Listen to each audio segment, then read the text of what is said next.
Selamat pagi Bapak Ibu Saudara-saudari sekalian. Selamat datang dalam renungan pagi masa Prapaskah hari yang ke-20. Bacaan-bacaan hari ini membawa kita pada suatu permenungan tentang hidup, tentang kesepian, tentang kegagalan, dan ketika kita menghadapinya, apa yang harus kita buat. Bacaan pertama berkisah tentang perjalanan seorang Musa sebagai seorang pemimpin. Dia berkorban banyak menghadapi umatnya yang kadang sepertinya tuli, sepertinya buta, yang begitu keras kepala. Tapi apapun itu, mereka sudah meninggalkan tanah Mesir begitu jauh. Tibalah mereka di padang Rafidim. Di situ Bani Israel kekurangan air, mereka kehausan, dan mereka meminta supaya Musa memberikan air. Musa capek dengan Bani Israel ini, karena itu dia menyerah dengan mereka. Tapi Tuhan bilang kepada Musa, angkatlah tongkat yang kau pakai untuk membelah Laut Merah itu, untuk memisahkan, menjadikan air menjadi kering itu. Pakailah tongkat yang sama, gebuklah batu itu, dan di sanalah memancar air. Tempat itu adalah Meribah dan Masa, tempat di mana Bani Israel membangkang karena mereka lupa bahwa Tuhan telah memelihara dan menuntun mereka. Musa sebagai seorang pemimpin ingin menyerah, tapi Tuhan memberikan kepadanya satu peringatan untuk mengingatkan dia bahwa sebagai seorang pemimpin seharusnya dia menjadi orang yang selalu bersandar pada Tuhan. Kesepian hati seorang pemimpin, seorang yang rela mengorbankan segala-galanya, tetapi kadang sedikit kesalahan semuanya mempersalahkan dia.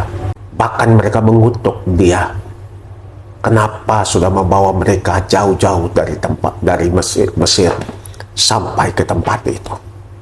Mungkin mereka capek, mungkin mereka sudah lelah berjalan di padang. Tapi bukan cuma mereka sendirian, Musa pun juga melewati jalan yang sama bersama dengan mereka.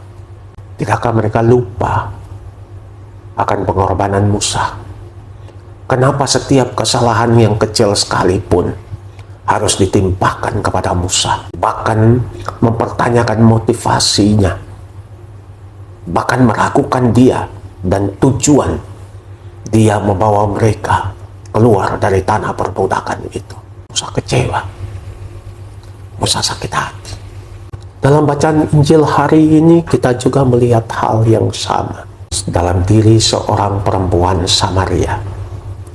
Seorang perempuan yang berkorban banyak demi sebuah cinta. Tetapi pada akhirnya dia ditinggalkan kehausan. Sumur tua Yakub, lambang hatinya yang sepi, yang sendirian. Kedalaman sungai itu mengungkapkan batinnya yang paling dalam, yang selalu merasa haus akan kasih, haus akan cinta, haus akan perhatian dan penghargaan. Sepi, dipanas, di siang hari yang terik, pukul 12. Dalam Injil tidak banyak waktu atau jam dikatakan, kecuali dalam kisah penyaliban Yesus. Dibilang hari itu pukul 12. Dari jam 12 sampai jam 3, kegelapan meliputi jagat. Kegelapan hati seorang yang berkorban banyak, yang memberikan segala-galanya sampai tidak ada waktu untuk makan dan minum. Tetapi pada akhirnya terkapar sendirian di atas kayu salib. Tetapi 3 jam kemudian, dia merundukkan kepala. Ke dalam tanganmu kuserahkan hidupku. Sekarang pada jam 12 yang sama, seorang perempuan di tengah teriknya matahari datang ke sumur. Sepi, sendirian, tidak ada yang mengerti, semuanya menuntut. Membawa dia ke pinggir sungai sumur Yakub. Dia duduk. Dia merasa sepi sendirian. Dan mungkin dia pun merasa Tuhan telah meninggalkan dia. Mungkin sama seperti Yesus di atas salib juga berteriak, Eli, Eli lama sabachthani, mengapa kau meninggalkan aku? Dia pun mungkin saat itu sementara merasa demikian. Tapi tak dia sangka, ketika dia sampai ke sumur, ada seorang sedang duduk di pinggir sumur. Ada seorang yang seolah-olah sedang menantikan kehadirannya. Ada seorang yang juga lagi letih, lesu, lapar, sehingga menyuruh murid-muridnya untuk mencari roti. Dan sementara mereka pergi, dia duduk sendirian di sumur. 2 orang yang capek, yang letih, berjumpa di sumur Yakub. Sumur yang telah memberi banyak kehidupan, bukan hanya kepada manusia, tetapi juga kepada seluruh makhluk, kepada hewan mereka, kepada tumbuhan mereka. Satu-satunya sumur di mana seluruh kota berkumpul. Satu-satunya sumur yang memberikan kehidupan. Sumur tempat pelarian perempuan ini. Justru di tempat itu dia berjumpa dengan sang pemberi kehidupan. Seorang yang berkata kepadanya, beri aku minum. Luar biasa. Allah yang luar biasa. Allah yang begitu mulia. Tetapi Allah yang juga mampu merasakan kehausan hati seorang manusia. Hati seorang Musa. Hati seorang perempuan Samaria. Dan Allah itu meminta, beri aku minum. Allah itu mau mengajak kepada Musa dan kepada perempuan. Kepada Musa dia bilang, angkatlah tongkat yang telah kamu pakai untuk memukul air dan menjadikannya tembok, sehingga Bani Israel boleh melewati lautan yang kering itu. Tuhan berkata kepada perempuan Samaria itu, beri aku minum. Perempuan yang bilang, saya cuma punya timba. Dia bilang sama Yesus, dan Yesus menjawabnya, saya bisa beri kamu minum. Perempuan itu bilang, bagaimana kamu bisa kasih saya minum sementara kamu tidak punya timba dan talinya?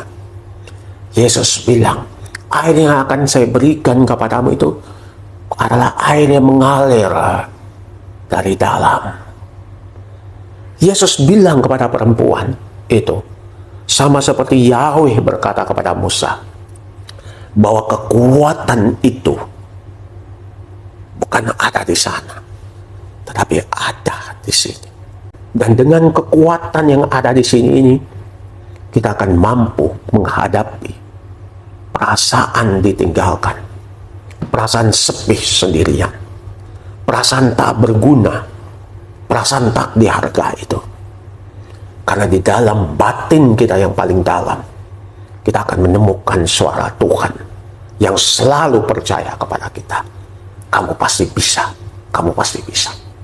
Jangan menyerah, bangkitlah, pakailah apa yang ada padamu, buatlah sesuatu. Kita cuma perlu menyadari itu. Kita cuma perlu terbuka supaya kekuatan Tuhan boleh mengalir dalam jiwa kita. Kekuatan dari luar sana akan pergi. Tetapi kekuatan Tuhan dalam hati kita akan menjadi satu mata air yang memberi kekuatan kepada kita. Makanya semakin kita mendekati minggu pekan suci, semakin kita diajak untuk masuk lebih ke dalam lagi, ke dalam hati kita yang paling dalam. Semoga hari ini kita belajar untuk menutup mata kita. Di tengah gelombang dan badai, di tengah perasaan sepi sendirian, semoga kita bisa menutup mata kita dengan tenang. Tahu, Tuhan itu cuma sejauh doa. Dia tidak jauh, dia sangat dekat, sedekat doa kita. Semoga Allah yang Maha Kuasa memberkati kita sekalian, Bapa, Putra, dan Roh Kudus.